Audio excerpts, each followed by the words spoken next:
So hello everyone, आज हम अपना फोर्थ लेक्चर करेंगे इलेक्ट्रोस्टैटिक्स का। इससे पहले हम लोग कूलम्ब्स लॉ पढ़ चुके हैं, कूलम्ब्स लॉ के लिमिटेशन पढ़ चुके हैं। ठीक, तो आज इसमें ऐसी टॉपिक में आगे बढ़ते हैं। या कोई एक्स्ट्रा टॉपिक नहीं है, कूलम्ब्स लॉ का ही पार्ट है या इलेक्ट्रोस्टैटिक्स का एक छोटा सा पार्ट है। वो बताना हमको इंपॉर्टेंट लग रहा है, इसलिए हम बता दे रहे हैं। बोर्ड में कभी कभी इस डायरेक्ट ये वाला फार्मूला आ जाता है एग्जाम में, तो आपको ये पता होना चाहिए। तो क्या है टॉपिक हमारा? Relative permeability. ठीक, या उसको आप बोल सकते हैं dielectric constant. Dielectric constant आपको कैपेसिटर में भी आएगा, इसीलिए यहाँ बताना हमको ज़रूरी लग रहा था, तो हम बता रहे हैं। तो रिलेटिव परमेबिलिटी या डाई इलेक्ट्रिक कांस्टेंट क्या होता है? The ratio of permittivity of a medium of the permittivity to the of free space is known as relative permittivity. वो कुछ नहीं है, रेशियो है। किसका रेशियो है? परमिटिविटी ऑफ मीडियम का और परमिटिविटी ऑफ फ्री स्पेस का। दोनों का रेशियो निकालेंगे तो रिलेटिव परमिटिविटी निकलेगा। बात समझ में आई? वो कितना आसान है। फार्मूला सही देखिए, फार्मूला अगर याद है, डेफिनेशन आप खुद बना सकते हैं। The ratio of permittivity of medium to the permittivity of free space is known as relative permittivity. बस खत्म, ये इतना ही सा टॉपिक था, इसके अलावा कुछ नहीं पढ़ना है। तो आप लोग जल्दी से इसको छापिए, आगे बढ़िए। समझ में आया ना? बहुत आसान था। क्या था? रेशियो है, ratio of permittivity of a medium by the ratio of permittivity of free space is known as relative permittivity. ठीक, रिलेटिव परमिटिविटी आसान है, इसको छाप लीजिए आप लोग।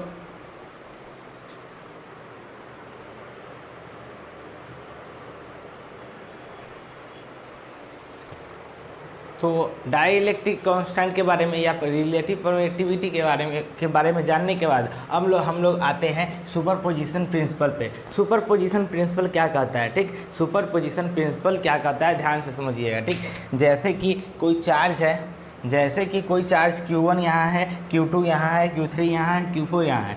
तो Q1, Q3, Q2 ये पॉजिटिव चार्ज है, ये और ये क्या है? निगेटिव चार्ज है। ये क्या है? निगेटिव चार्ज है। Q4 निगेटिव चार्ज है। तो इसका जो रिजल्टेंट होगा ना, रिजल्टेंट पूरा दोनों Q1 से Q2 का, Q2 से लेके Q3 का, Q1 से लेके Q4 का जो फोर्स आएगा, टोटल जो फोर्स निकल के आएगा, उसका जो रिजल्टेंट होगा, उसका जो समेशन होगा, उसी को हम कहेंगे सुपरपोजिशन थ्योरम। ठीक, अब सुपरपोजिशन प्रिंसिपल कहेंगे। अब बात ये आती है कि यह डिपेंड करेगा कि नहीं अदर इलेक्ट्रिक चार्ज पे। मान लीजिए Q1 और Q2 दो चार्ज है, वह क्या करेगा? इस पर डिपेंड करेगा कि नहीं Q3 के कारण इसको डिस्टर्बेंस कुछ होगा कि नहीं, कुछ प्रॉब्लम होगी कि नहीं, या Q1 Q4 है, इस दोनों के फोर्स के बीच में Q3 का कुछ रोल है कि नहीं, कोई डिस्टर्बेंस है कि नहीं। तो कोई भी फोर्स आप लीजिए, किसी को कोई मतलब नहीं है। डिफिनीशन भी साफ साफ यही कहता है कि सुपरपोजिशन प्रिंसिपल का, according to this principle the magnitude and direction of electric force exerted by an electric charge on another electric charge are independent from present and absent of other electric charge nearby it is known as superposition theorem। और ये independent है, ये important word है इसमें, क्योंकि यह क्या कर रहा है कि कोई भी किसी भी चार्ज का मैग्नीट्यूड, डायरेक्शन, ठीक, किसी भी चार्ज का इलेक्ट्रिक फोर्स का मैग्नीट्यूड और डायरेक्शन दूसरे चार्ज के पर कोई भी इफेक्ट नहीं क्रिएट करेगा, कोई भी असर नहीं डालेगा।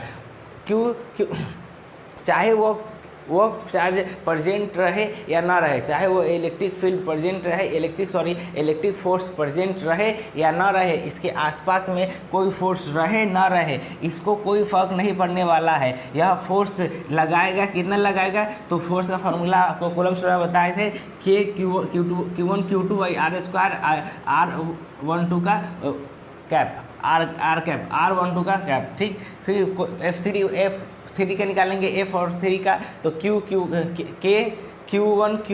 Q3 by R² R cap 13।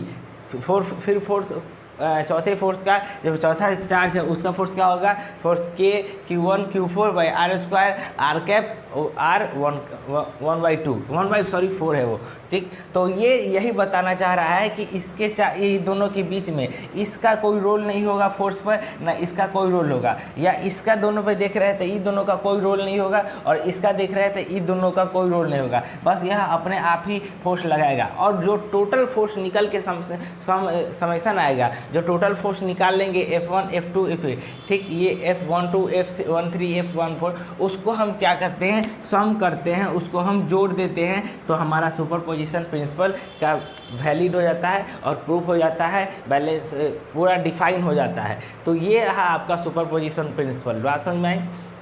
एक बार फिर से बोल देते हैं, according to this principle the magnitude and direction of electric charge force exerted by an electric charge on another electric charge are independent from present और absent of other electric charge near by it is known as superposition principle. कि कोई भी electric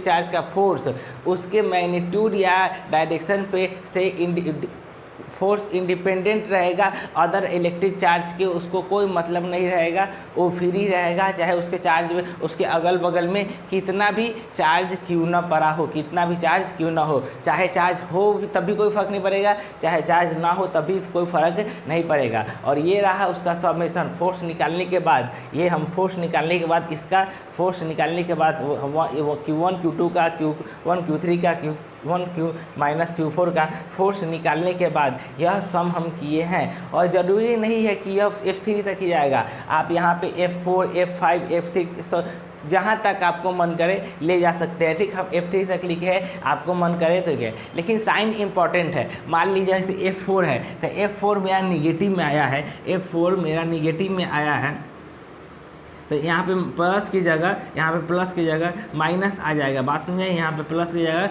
minus आ जाएगा, इसीलिए हमको कोई फ़र्क नहीं पड़ेगा उससे। बात समझ में आई? इससे हमको उसको प्लस साइन से मतलब नहीं है, जिस साइन में आएगा उस साइन में उसको लिख देंगे, नोट कर देंगे। तो आप भी इसको नोट आउट न कीजिए, छापिए, दे दनादन मस्त अच्छा से छाप लीजिए, क्योंकि यह एग्ज़ाम में पूछ देगा, एग्ज़ाम यह इम्पॉर्टेंट टॉपिक में से आता है।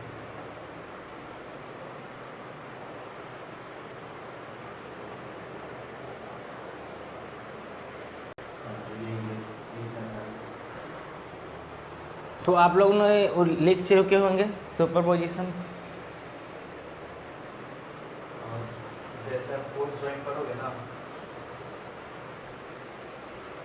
तो जैसा कि आप सब लोग नोट कर चुके हैं, आप सुपरपोजिशन थोड़ा प्रिंसिपल, उसके बाद कुछ इंपॉर्टेंट पॉइंट है किसके रिगार्डिंग, तो इसी चीज़ के रिगार्डिंग है, कूलम्ब्स लॉ के रिगार्डिंग कुछ इंपॉर्टेंट 2 पॉइंट है वो हम एक्सप्लेन करना चाहेंगे, ठीक। Some important point Coulomb's law की रिगार्डिंग। जैसे मान लिए पहला पॉइंट ये है कि मान लिए 2 चार्ज है, एक प्लस एक माइनस, सॉरी दोनों प्लस, एक प्लस एक प्लस, ये 2 चार्ज है, प्लस चार्ज, ठीक। तो ये दोनों के बीच में इक्विलिब्रियम बना रहे, मतलब बैलेंस बना रहे, इक्विलिब्रियम मतलब बैलेंस बना रहे, इधर उधर भटके नहीं, राह से नहीं भटके। ऐसे होते हैं ना कि आजकल डिस्ट्रैक्शन बहुत हो जाता है, इसी उसी तरह इन लोग के बीच में भी डिस्ट्रैक्शन नाम का बहुत तरह का चीज़ होता है। तो रास्ते से ना भटके, अपने गोल से ना भटकने के लिए ये दोनों पॉजिटिव चार्ज को या डिस्ट्रैक्ट मतलब इक्विलिब्रियम ना खोने के लिए उनके बीच में उन दोनों के बीच में कोई डिस्टेंस में इसमें क्या करना पड़ता है, एक निगेटिव चार्ज पुट करना पड़ता है, एक निगेटिव चार्ज पुट करके रखना पड़ता है। और इस दोनों के बीच का डिस्टेंस कितना होगा, ये मान लिए R है तो ये R/2 हो जाएगा, ये R/2 हो जाएगा। बात समझ में आई कि 2 पॉजिटिव चार्ज है या 2 निगेटिव चार्ज है, ठीक। आप कुछ भी ले सकते हो, आप ये दोनों पॉजिटिव चार्ज ले सकते हो या ये दोनों निगेटिव चार्ज भी ले सकते हो। और दोनों को इक्विलिब्रियम में रखने के लिए, बैलेंस रखने के लिए आपको उनके बीच में एक निगेटिव चार्ज देना होगा। अगर आप बोलते हैं कि नहीं सर हम निगेटिव चार्ज लेते हैं, तो चलिए हम निगेटिव चार्ज ले लिए, कोई दिक्कत नहीं, हम निगेटिव चार्ज ले लिए, तो हमको क्या करना होगा, बीच में पॉजिटिव चार्ज डालना होगा, बीच में पॉजिटिव चार्ज डालना होगा इक्विलिब्रियम के लिए। बस में इक्विलिब्रियम के लिए हमको इसमें पॉजिटिव चार्ज डालना पड़ेगा, नहीं तो यह बैलेंस नहीं रहेगा, इक्विलिब्रियम में नहीं रहेगा। उसी तरह एक दूसरा इंपॉर्टेंट पॉइंट ये है कि एक पॉजिटिव चार्ज 12 है और एक निगेटिव चार्ज उस कुछ दूरी पे है, इस पर कुछ दूरी पे होगा, हमको पता नहीं है, हम एज्यूम करते हैं r है, ठीक, लेकिन ये डिस्टेंस हमको पता नहीं है, r डिस्टेंस हम मान के चल रहे हैं, ठीक, r डिस्टेंस मान के हम चल रहे हैं। तो इसको इन दोनों को इक्विलिब्रियम में रखने के लिए, इस दोनों को इक्विलिब्रियम में रखने के लिए क्या करते हैं, हम सेम या अपोजिट चार्ज हम उसके बगल में रखते हैं। वास्तव में समझ में आया, क्या करते हैं, सेम और अपोजिट चार्ज भी इसमें रखते हैं। बात समझ में आई, आप तब तक ये उतारिए। तो क्या करना होता है सेकेंड में कि आपको दो अपोजिट चार्ज के बीच में जो होता है, आपको ये डिस्टेंस हमको पता नहीं रहता है, तो हमको क्या करना रहता है, जो छोटा वाला चार्ज होता है उसको क्या करते हैं, छोटा वाला चार्ज के बगल में एक अपोजिट नेचर का चार्ज हम रख देते हैं, जिससे कि यह इक्विलिब्रियम में आ जाता है। ये नहीं करना है कि इस छोटे पॉजिटिव चार्ज को इस बड़े वाले के पास रख दें, बड़े वाले के पास के रख देंगे तो और नॉन इक्विलिब्रियम में चला जाएगा और बैलेंस नहीं रहेगा, वो अनबैलेंस हो जाएगा। इसीलिए इसको बैलेंस में रखने के लिए इसमें उस अपोजिट नेचर का चार्ज यहाँ पे हमको रखना पड़ता है। बात समझ में है, अपोजिट नेचर का चार्ज यहाँ पे हमको रखना पड़ रहा है, नहीं तो हम नहीं रखते हैं। तो इक्विलिब्रियम का केस समझ में आया। दो तरह का केस हो सकता है, एक दो अपोजिट चार्ज हो कुछ दूरी पे, उसको इक्विलिब्रियम में रखने के लिए बीच में अपोजिट नेचर का चार्ज रखते हैं, और दूसरा केस है कि दो अपोजिट नेचर का चार्ज है, एक बिगर है, एक बिगर है, एक स्मॉलर है, ठीक, एक बिगर है, एक स्मॉलर है, एक बिगर है, एक स्मॉलर है। तो इसको इक्विलिब्रियम में रखने के लिए अपोजिट नेचर का चार्ज, इसके अपोजिट नेचर का चार्ज इसके बगल में कुछ दूरी पे रखना होगा, जैसे सपोज r/2 डिस्टेंस में हम उसको रख दिए, क्यों, इसको इक्विलिब्रियम में लाने के लिए। अगर इस चार्ज को हम इधर रखते तो प्रॉब्लम हो जाता, समझ में आया, तो प्रॉब्लम हो जाता, वह अनबैलेंस हो जाता है। हाँ, इसके लिए क्या कर सकते हैं कि अगर यह पॉजिटिव चार्ज, यह निगेटिव चार्ज रहता, ये भी निगेटिव या पॉजिटिव, ये निगेटिव चार्ज रहता है या पॉजिटिव चार्ज रहता है, तो इधर हम फिर निगेटिव चार्ज डाल देते हैं। बात समझ में आई। अगर यह निगेटिव चार्ज रहता, यह पॉजिटिव चार्ज रहता, तो इसको मिटा देते और यहाँ पे एक पॉजिटिव चार्ज डाल देते, हो जाता, बस इसका अपोजिट केस हो जाता, तो आपका यह इक्विलिब्रियम में हो जाता। तो यह रहा कुछ यह दो इंपॉर्टेंट पॉइंट था आपका कूलम्ब्स लॉ के बारे में, ठीक। तो देखिए आपका कूलम्ब्स लॉ का लगभग सारा चीज़ खत्म हो चुका है। अब आता है हम लोग का इलेक्ट्रिक फील्ड। तो अभी तक हम लोगों ने एक भी सवाल नहीं किया है, ठीक, अभी तक हम लोगों ने एक भी सवाल नहीं किया है, हम अभी कराएंगे भी नहीं। इलेक्ट्रिक फील्ड खत्म होगा, इलेक्ट्रिक फील्ड इंटेंसिटी खत्म होगा, तो उसके बाद हम क्वेश्चन करवाएंगे, क्योंकि अभी तो कुछ ज़्यादा पढ़े नहीं है, क्वेश्चन करेंगे तो मज़ा नहीं आएगा। तो इलेक्ट्रिक फील्ड खत्म होने दीजिए, इलेक्ट्रिक फील्ड इंटेंसिटी खत्म होने दीजिए, और उसके बाद चार्ज डेंसिटी अगर मन होगा तो ख़त्म करेंगे। उसके बाद क्वेश्चन करेंगे 5, 6, 10 क्वेश्चन, उसके बाद लगातार करेंगे, एक लेक्चर हम पूरा क्वेश्चन ही करेंगे, ठीक। तो अभी पहले थ्योरी कर लेते हैं, समझ लेते हैं कि चैप्टर में आखिर है क्या, चैप्टर के अंदर घुस के देख लेते कि ये है, ये है, ये है, और उसके बाद हम उसके अंदर का चैप्टर के अंदर के बाद जो भी प्रॉब्लम्स होंगे उसमें ख़त्म करेंगे। पहले गुफा में घुसा जाता है, गुफा के बारे में जानना पड़ता है, उसके बाद उसके अंदर जितने भी बहरूपी छुपे होते हैं उसको ख़त्म किया जाता है। तो वही ट्रिक हम लोग अपनाएंगे, पहले सब चीज़ चैप्टर को बढ़िया से पहले जान लेंगे, समझ लेंगे कि ये पढ़ना क्या है, कैसे क्या है, उसके बाद उसका सवाल हम करेंगे। अभी हम डायरेक्ट आपको एक कूलम्ब्स लॉ पढ़ाए और एक अच्छा सवाल दे दे तो हो गया हलवा टाइट, पानी निकल जाएगा, तो कोई फ़ायदा नहीं होगा पढ़ने का। इसीलिए पहले चैप्टर के बारे में समझ लीजिए, जान लीजिए, उसके बाद आपको क्वेश्चन कराया जाएगा, ठीक। तब तक के लिए आप इस चीज़ को नोट कीजिए। उसके बाद हम लोग इलेक्ट्रिक फील्ड पे आते हैं, क्या, नोट कीजिए इसको।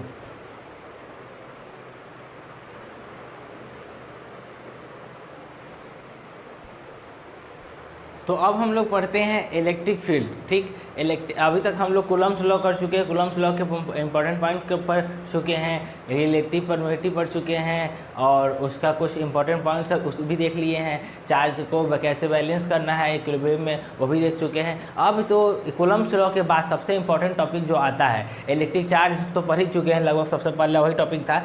इलेक्ट्रिक कूलम्ब्स लॉ के बाद जो सबसे इम्पॉर्टेंट टॉपिक है वो है इलेक्ट्रिक फील्ड। ठीक, इलेक्ट्रिक फील्ड बहुत ही ज़्यादा इंपॉर्टेंट कॉन्सेप्ट है, बहुत ही ज़्यादा। आपको हर जगह पूरा, मतलब आप जब तक मैग्नेटिज्म पूरा ख़त्म नहीं करते हो तब तक आपको इलेक्ट्रिक फील्ड पूरा आपको लास्ट तक हेल्प करेगा समझने में कॉन्सेप्ट को। तो ये बहुत ही इंपॉर्टेंट चीज़ है। तो इलेक्ट्रिक फील्ड होता क्या चीज़ है, एग्जाम्पल में हम बताते हैं कि इलेक्ट्रिक फील्ड एक तरह का एक चार्ज होता है। मतलब एक इलेक्ट्रिक फील्ड होता क्या है कि कोई भी चार्ज, ठीक, कोई भी चार्ज अपने चारों तरफ एक ऐसा कुछ भी समथिंग अपने चारों तरफ कुछ क्रिएट करता है। ठीक, एक कोई भी इलेक्ट्रिक चार्ज अपने चारों तरफ कुछ क्रिएट करता है, जिस जो क्रिएट कर रहा है, उस समथिंग जो क्रिएट कर रहा है, कुछ भी जो क्रिएट कर रहा है, वो कुछ भी दूसरे इलेक्ट्रिक चार्ज पे फोर्स एग्जर्ट कर रहा है, दूसरे इलेक्ट्रिक चार्ज पे फोर्स एग्जर्ट कर रहा है, उसी को कहते हैं electric field of the charge. Electric field का डिफिनीशन ही यही है कि मान लिए हम इलेक्ट्रिक फील्ड है, मतलब हम एक चार्ज है। ठीक, मान लिए हम चार्ज है, हम अपने चारों तरफ कुछ क्रिएट कर रहे हैं, कुछ समथिंग क्रिएट कर रहे हैं, और जो समथिंग क्रिएट कर रहे हैं वह दूसरे इलेक्ट्रिक चार्ज पे फोर्स एग्जर्ट कर रहा है। तो वो जो फोर्स एग्जर्ट कर रहा होगा वो समथिंग ही इलेक्ट्रिक फील्ड होगा चार्ज का। बात समझे, वो समथिंग ही इलेक्ट्रिक फील्ड होगा। और कोई पार्टिकुलर चार्ज के लिए देखा जाए तो उस पार्टिकुलर चार्ज के लिए वो इलेक्ट्रिक फील्ड होगा। ठीक, मान लिए यह एक इलेक्ट्रिक चार्ज है। ठीक, तो इसका इलेक्ट्रिक फील्ड क्या होगा कि यह अपने चारों तरफ कुछ क्रिएट कर रहा होगा और इस पे फोर्स एग्जर्ट कर रहा होगा, इस पे फोर्स एग्जर्ट कर रहा होगा। तो इस पे जो फोर्स एग्जर्ट कर रहा है जो भी चीज़, उसी चीज़ को हम इलेक्ट्रिक फील्ड कहेंगे। किसका तो इस वाले इलेक्ट्रिक चार्ज का हम इलेक्ट्रिक फील्ड कहेंगे। बात समझ में आई कि यह एक समथिंग कुछ है जिसको हमको पता नहीं क्या है, लेकिन वह कुछ तो है और वो कुछ क्या कर रहा है, दूसरे इलेक्ट्रिक चार्ज पे फोर्स एग्जर्ट कर रहा है, फोर्स लगा रहा है दूसरे चार्ज पे, उसी को कहते हैं इलेक्ट्रिक फील्ड। बात समझ गए आए। डिफिनीशन में भी साफ साफ यही लिखा हुआ है, an electric charge create something around itself. क्या कहता है, अपने चारों ओर something create something around itself, चारों तरफ कुछ समथिंग क्रिएट करता है, by which it exert the electric force on another electric charge, जिससे क्या करता है वह फोर्स एग्जर्ट करता है, it exert the electric force, और क्या करता है इलेक्ट्रिक फोर्स एग्जर्ट करता है दूसरे इलेक्ट्रिक चार्ज पे। This something is known as the electric field of the given electric charge. This something is known as a electric charge, मतलब electric field of the charge. ठीक, electric field of the electric charge. उसके बाद यह क्या है, electric field क्या है, तो यह एक आगे चल के इलेक्ट्रिक फील्ड क्या हो गया, सेंट्रल कॉन्सेप्ट ऑफ फिजिक्स बन गया है। मतलब इलेक्ट्रिक फील्ड इतना इंपॉर्टेंट टॉपिक बन गया, इतना अच्छा चीज़ बन गया कि यह क्या हो गया, इंपॉर्टेंट सेंट्रल कॉन्सेप्ट बन गया। मतलब पूरा बीच का रीढ़ की हड्डी की तरह हमारे रीढ़ की हड्डी की तरह पूरी बॉडी में जान लाता है, उसी तरह इलेक्ट्रिक फील्ड भी पूरे फिजिक्स में सेंट्रल कॉन्सेप्ट बन गया है, रह गया। और यह क्या कहता है, इस फैलता है ना, तो अगर कोई चार्ज इलेक्ट्रिक फील्ड खुद के अंदर से बाहर निकाल रहा है तो वह इन्फिनिटी तक जाता है। ठीक, वह इन्फाइनेटिव मतलब इन्फिनिटी तक वो ट्रैवल करता है, उसको कोई पता नहीं कहाँ तक ट्रैवल करेगा। अगर वो इलेक्ट्रिक चार्ज है तो हर इलेक्ट्रिक चार्ज इन्फिनिटी तक फोर्स एग्जर्ट करता है। हाँ, वो अलग बात है कि पास वाले पे ज़्यादा फोर्स एग्जर्ट करेगा, उससे पास वाले दूर वाले पे थोड़ा कम फोर्स एग्जर्ट करेगा। इन्फिनिटी तक जाते जाते वह कोई फोर्स एग्जर्ट ही नहीं कर रहा होगा। ठीक, बात समझ में आई। उसके बाद यह लगभग लाइट के स्पीड से चलता है। यह क्या है, यह लगभग लाइट के स्पीड से चलता है। It travels with the speed of approximately 3 × 10⁸ metre per second in vacuum. Vacuum में यह लगभग लाइट के स्पीड से चलता है। बात समझ में आई। वैक्यूम में यह लगभग लाइट के स्पीड से चलता है। और उसके बाद it carries both energy and momentum, और यह क्या करता है, एनर्जी और मोमेंटम एनर्जी और मोमेंटम दोनों कैरी करता है। यह इलेक्ट्रिक फील्ड क्या करता है, एनर्जी भी कैरी करता है और मोमेंटम भी कैरी करता है। एनर्जी का फॉर्मूला आपको पता होगा, काइनेटिक एनर्जी का हाफ mv², मोमेंटम का हो गया v = mg। यह क्लास 11th का टॉपिक है। हम बोले थे कि जिस बच्चा को नहीं आता 11th हम वो भी बताएंगे। एनर्जी का फॉर्मूला अगर काइनेटिक एनर्जी का देखा जाए, काइनेटिक एनर्जी का फॉर्मूला देखा जाए तो हाफ mv² हो जाएगा, और पोटेंशियल एनर्जी का देखा जाए तो mgh होगा। बात समझ में आए। और मोमेंटम का फार्मूला पी से डिनोट करते हैं मोमेंटम को, तो mv से डिनोट करते हैं। जिस बच्चे के 11th वीक है वह इस चीज़ को लिख ले कि काइनेटिक एनर्जी का फार्मूला हाफ mv² होता है, पोटेंशियल एनर्जी का mgh होता है, जिसमें ये h हाइट होता है, g ग्रेविटी होता है, m मास होता है, इसमें v क्या होता है, वेलोसिटी होता है, m मास होता है, और इसमें मोमेंटम में मोमेंटम को p से डिनोट करते हैं। ये m क्या है, मास है, और v क्या है, वेलोसिटी है। और यह इलेक्ट्रिक फील्ड, एक मान लिए एक इलेक्ट्रिक चार्ज है, वो अपने चारों तरफ किस तरह का इलेक्ट्रिक फील्ड क्रिएट करता है उसका डायग्राम है। तो आप लोग यह छापिए आराम से, कोई दिक्कत नहीं है, लीजिए छापिए। हम हट गए, आप लोग अब छाप सकते हैं। चलिए तो छाप लिए, वीडियो को पॉज करके छाप लीजिएगा। जैसे एक बार हम हट गए तो वीडियो को पॉज करके आप छाप सकते हैं, कोई दिक्कत नहीं है हमको। आप वीडियो को 2 मिनट के लिए पॉज कर दीजिए, कोई दिक्कत नहीं रहेगा। बात समझ में आई। तो यह बात समझने के बाद, यह चीज़ पढ़ने के बाद हमारा इलेक्ट्रिक फील्ड का भी कॉन्सेप्ट खत्म होता है। बात समझ में, हमारा इलेक्ट्रिक फील्ड का कॉन्सेप्ट भी खत्म होता है। इलेक्ट्रिक फील्ड क्या होता है, इलेक्ट्रिक फील्ड कुछ ऐसा चीज़ होता है जो दूसरे इलेक्ट्रिक चार्ज पे इलेक्ट्रिक फोर्स एग्जर्ट करता है। हम उसी समथिंग को, उसी कुछ चीज़ को क्या कहते हैं, इलेक्ट्रिक फोर्स कहते हैं, इलेक्ट्रिक फील्ड कहते हैं। बात समझ में आया। तो चलिए इसको छापिए, हम हट जाते हैं, फिर से छाप लीजिए।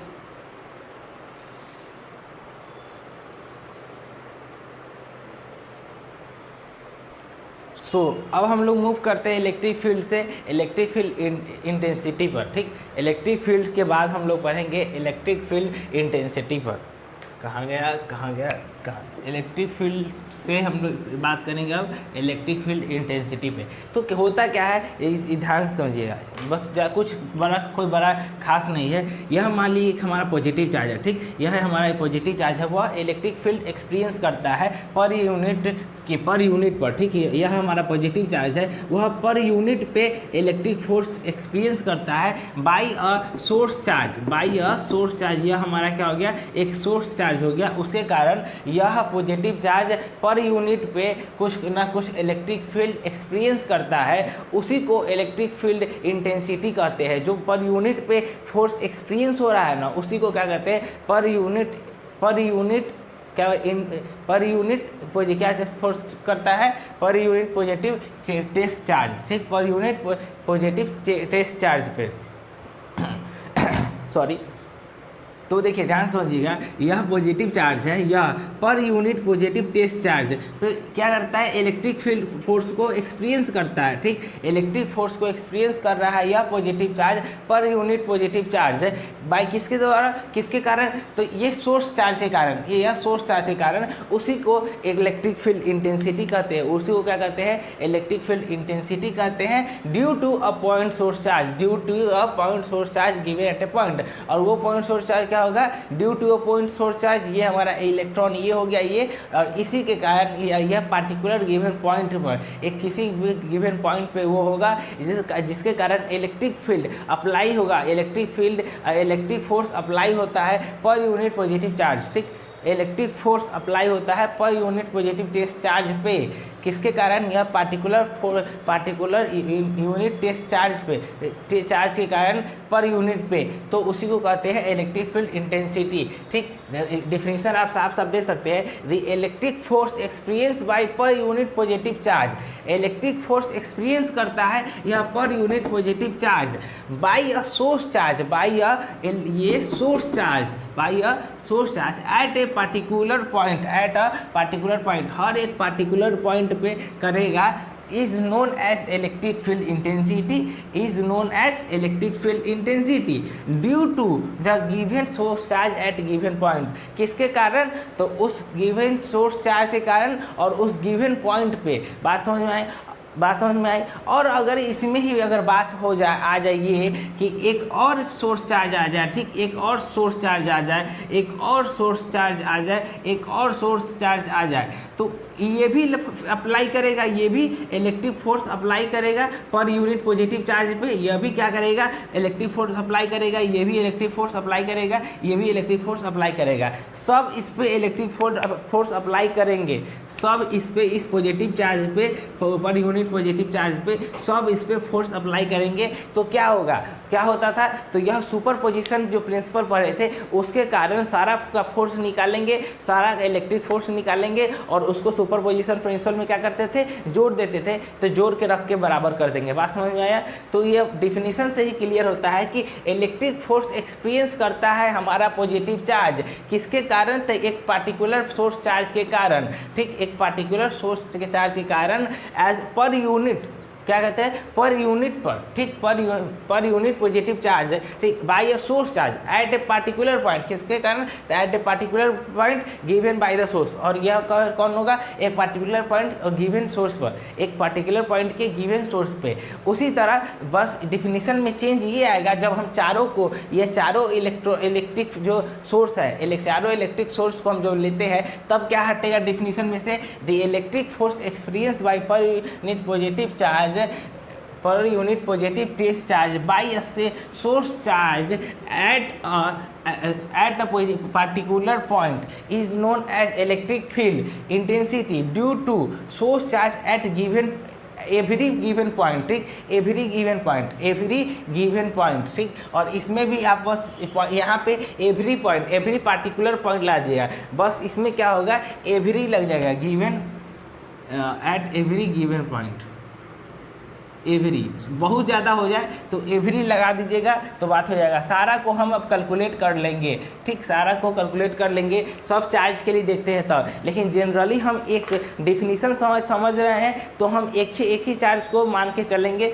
इसीलिए हम सिर्फ एक ही चार्ज का डिफिनीशन लिखे। अगर सब चार्ज को मिला के देखते हैं, दुनिया में तो लाखों करोड़ों चार्ज हो सकते हैं, इसीलिए हम एक ही चार्ज को, सिंगल चार्ज को मानकर ही डिफिनीशन को कंप्लीट किए हैं। तो डिफिनीशन क्या है, the electric force experience by per unit positive charge by a source charge at a particular point, by a source charge at a particular point to the given source charge at a given at a point is known as electric field intensity due to a given source charge at a particular at a given point, ठीक, at a particular given point। उसके बाद क्या कर रहा है, electric field and electric field intensity are interchangeable. Electric field और electric field intensity other interchangeable है, मतलब एक दूसरे में बदल सकते हैं। जहाँ बिल्कुल बदल सकते हैं, क्योंकि इलेक्ट्रिक फील्ड भी तो ये होता है कि वो फोर्स अप्लाई करता है दूसरे पॉजिटिव चार्ज पे, ये भी क्या कर रहा है, फोर्स, इलेक्ट्रिक फील्ड इंटेंसिटी भी क्या कर रहा है, फोर्स अप्लाई कर रहा है दूसरे पॉजिटिव चार्ज पे,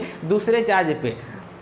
तो यहाँ पे हम एक सिंगल लिए हैं, वहाँ पर भी हम सिंगल लिए थे, तो दोनों चेंज हो सकते हैं, बात समझ में, दोनों चेंज हो सकते हैं। लेकिन यहाँ बात आती है सिर्फ इंटेंसिटी पे कि कौन कितना इंटेंसिटी से कर रहा है और किसका क्या इंटेंसिटी है। हम इस इंटेंसिटी वाले में, इलेक्ट्रिक फील्ड इंटेंसिटी में इंटेंसिटी को बताते हैं कि हाँ इतना इंटेंसिटी है, लेकिन इलेक्ट्रिक फील्ड में हम इंटेंसिटी नहीं बता रहे थे। वहाँ पे हम नहीं बताएंगे एग्जामिनर को कि हमारा इंटेंसिटी क्या है, हम जो फोर्स लगा रहे हैं उसका इंटेंसिटी क्या है, हम यह नहीं बता रहे हैं। लेकिन इलेक्ट्रिक फील्ड इंटेंसिटी में हम बता रहे हैं एग्जामिनर को कि हम पर यूनिट चार्ज हम उस पर फोर्स लगा रहे हैं, वहाँ इलेक्ट्रिक फील्ड में नहीं लगा रहे थे। बात समझ में आई। उसके बाद यह एक वेक्टर फिजिकल क्वांटिटी है, यह उसके बाद यह क्या है, एक वेक्टर फिजिकल क्वांटिटी है। यह क्या है, एक वेक्टर फिजिकल क्वांटिटी है और इसका एसआई यूनिट क्या है, न्यूटन पर कूलम और वोल्ट पर मीटर, ठीक, न्यूटन पर कूलम या वोल्ट पर मीटर बोल सकते हैं, ठीक। न्यूटन इसका यह वेक्टर फिजिकल क्वांटिटी है, इसको आप एसआई यूनिट में लिख सकते हैं, न्यूटन पर कूलम या वोल्ट मीटर बोल सकते हैं। इसका डायमेंशन क्या होगा, डायमेंशन होगा ml T to the power -3 और I पे पावर -1, और या लिख सकते हैं ml T to the -3 A to the power -1।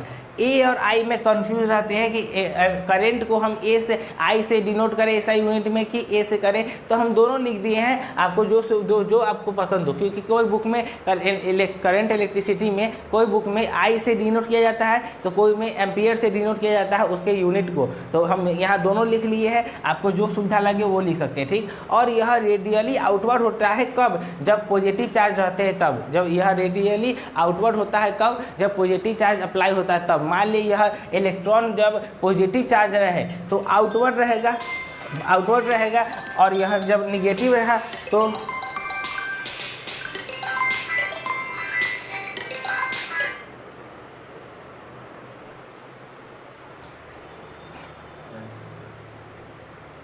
यह रेडियली आउटवर्ड कब होगा, जब पॉजिटिव चार्ज रहेगा तब, ठीक। यह क्या होगा, रेडियली आउटवर्ड कब होगा, जब यह इलेक्ट्रॉन मेरा पॉजिटिव चार्ज रहेगा तब। और रेडियली इनवर्ड कब होगा, रेडियली इनवर्ड कब होगा, जब निगेटिव चार्ज रहे तब। यह जब निगेटिव चार्ज यहाँ पे इलेक्ट्रॉन रहे तब यह इनवर्ड में रहेगा, प्रोटॉन रहे तो आउटवर्ड में होगा। प्रोटॉन पॉजिटिव चार्ज मतलब आउटवर्ड, इलेक्ट्रॉन निगेटिव चार्ज मतलब इनवर्ड। बात समझ में आई। तो हम लोग कहाँ से पूरा चीज़ यह डिस्कस किए हैं, और इसका मेन फार्मूला यहाँ है, ठीक। इलेक्ट्रिक फील्ड ये है, लिमिट का साइन है, लिमिट क्यू से जीरो।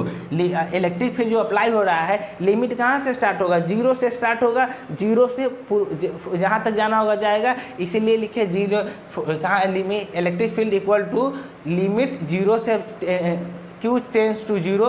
Q क्या है, चार्ज हम क्या मानते हैं, जीरो से मानते हैं, और उसके बाद यहाँ अप्लाई करते हैं। तो इसका रिजल्टेंट फार्मूला ये आता है, F equal to Q E, F equal to Q E, ठीक। F equal to Q E, limit tends to limit x Q tends to zero, ये हमारा गायब हो जाता है, और फार्मूला क्या हो जाता है, force equal to Q E. हमारा फार्मूला क्या निकलता है, फोर्स इक्वल क्यू ई निकलता है। बात समझ में आई। हमारा फार्मूला क्या निकलेगा, force equal to Q E निकाला के आ जाएगा फार्मूला। तो यह रहा हमारा इलेक्ट्रिक फील्ड इंटेंसिटी। अब उसके बाद हम लोग नेक्स्ट लेक्चर में electric field due two point charge पढ़ेंगे, इलेक्ट्रिक फील्ड ड्यू टू, और उसके बाद हम लोग एक पॉइंट चार्ज के बाद रॉड में पढ़ेंगे। उसके बाद हम लोग देखते हैं क्या क्या पढ़ना है, इलेक्ट्रिक चार्ज डेंसिटी पढ़ेंगे। उसके बाद बहुत सारा चीज़ पढ़ना है, अभी तो शुरुआत ही हुआ है। तब तक के लिए आज का लेक्चर समाप्त होता है। अच्छा लगा हो तो वीडियो को लाइक कीजिएगा, चैनल को सब्सक्राइब कीजिएगा, और बेल आइकन को दबाइएगा ज़रूर। और आप अगर ऐप पे है तो पढ़ते रहिए। तब तक के लिए टाटा बाय बाय।